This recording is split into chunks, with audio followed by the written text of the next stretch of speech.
Hello friends, hope you are fine.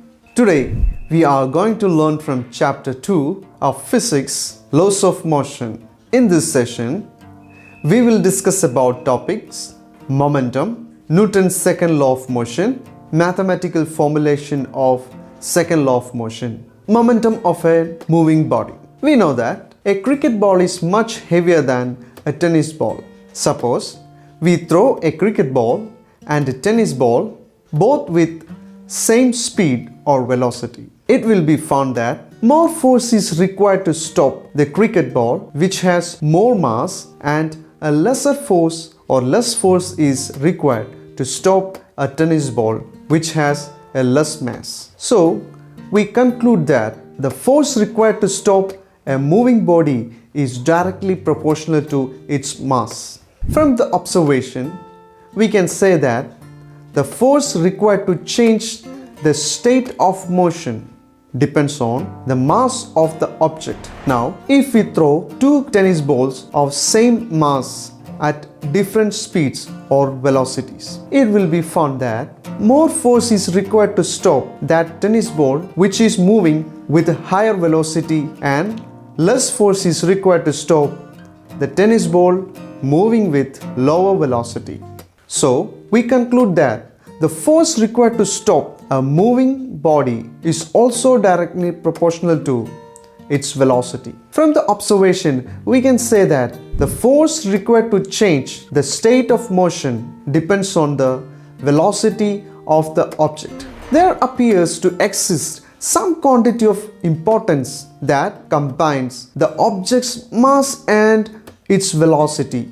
One such property called momentum was introduced by Newton. Momentum P of an object is defined as the product of its mass m and velocity v, that is P is equal to mv.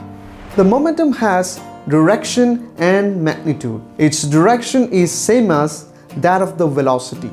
The SI unit of momentum is kilogram meter per second, the change of momentum. Let us consider a situation in which a car with a dead battery is to be pushed along a straight road to give it a speed of 1 meter per second, which is sufficient to start its engine. If one or two persons give a sudden push, that is an unbalanced force, to the car, it hardly starts, but a continuous push over some time results in a gradual acceleration of the car to this speed. It means that the change of momentum of the car is not only determined by the magnitude of the force, but also the time during which the force is exerted.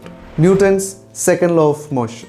The first law of motion indicates that when an unbalanced external force acts on an object, its velocity changes. That is, the objects get an acceleration. Since the application of an unbalanced force brings a change in the velocity of the object, it is therefore clear that force also produces a change of momentum. The change of momentum of the object is not only determined by magnitude of the force, but also by the time during which the force is exerted.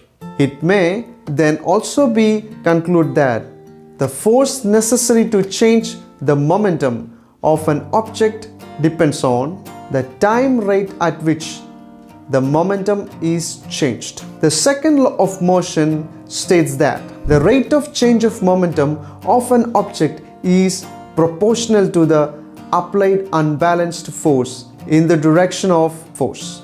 Mathematical formulation of second law of motion. Suppose an object of mass m is moving along a straight line with an initial velocity u. It is uniformly accelerated to velocity v in a time t by the application of a constant force F throughout the time t. The initial and the final momentum of the object will be P1 is equal to mu and P2 is equal to mv respectively. The change in momentum proportional to P2 minus P1, that is, it is proportional to mv minus mu, that is, it's proportional to m into v minus u. The rate of change of momentum is proportional to m into v minus u by t, or the applied force F is proportional to m into v minus u by t. Then we can say that F is equal to k into m times v minus u by t, where F is equal to k into ma, where acceleration a is equal to v minus u by t. The quantity k is a constant of proportionality. The SI unit of mass and acceleration are kilogram and mass meter per second square respectively. The unit of force is so chosen that the value of the constant k becomes 1. For this, 1 unit of force is defined as the amount that produces an acceleration of 1 meter per second square in an object of 1 kilogram mass. That is, 1 unit of force is equal to k into 1 kg into 1 meter per second square. Thus, the value of k becomes 1. Then we get force is equal to force. Then we get the equation for force as F is equal to ma. The unit of force is kg meter per second square or Newton, which has the symbol N. The second law of motion gives a method of measure the force acting on an object as a product of mass and acceleration. The first law of motion can be mathematically stated from the mathematical expression for the second law of motion. We have F is equal to ma, or F is equal to m into v minus u by t, or Ft is equal to mv minus mu. That is, when F is equal to 0, v is equal to u for whatever the time t is taken. This means that the object will continue moving with a uniform velocity u throughout the time t. If u is 0, then v will also be 0. That is, the object will remain at rest. Application of Newton's second law of motion. While catching a fast moving cricket ball, a fielder in the ground gradually pulls his hand backwards with the moving ball. In doing so, the fielder increases the time during which high velocity of the moving ball decreases to 0.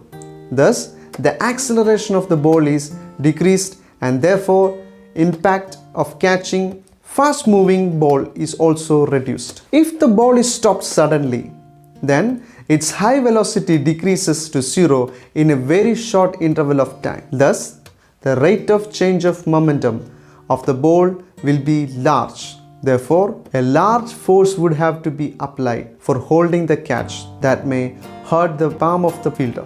In a high jump athletic event, the athletes are made to fall either on a cushioned bed or on a sand bed. This is to increase the time of the athlete's fall to stop after making the jump. This decreases the rate of change of momentum and hence the force. A karate player breaks a slab of ice with a single blow. This is because a karate player strikes the pile of tiles or slab of ice with his hand very fast. In doing so, the large momentum of the fast moving hand is reduced to 0 in a very short time. This exerts a very large force on the pile of tile or the ice slab, which is sufficient to break them apart.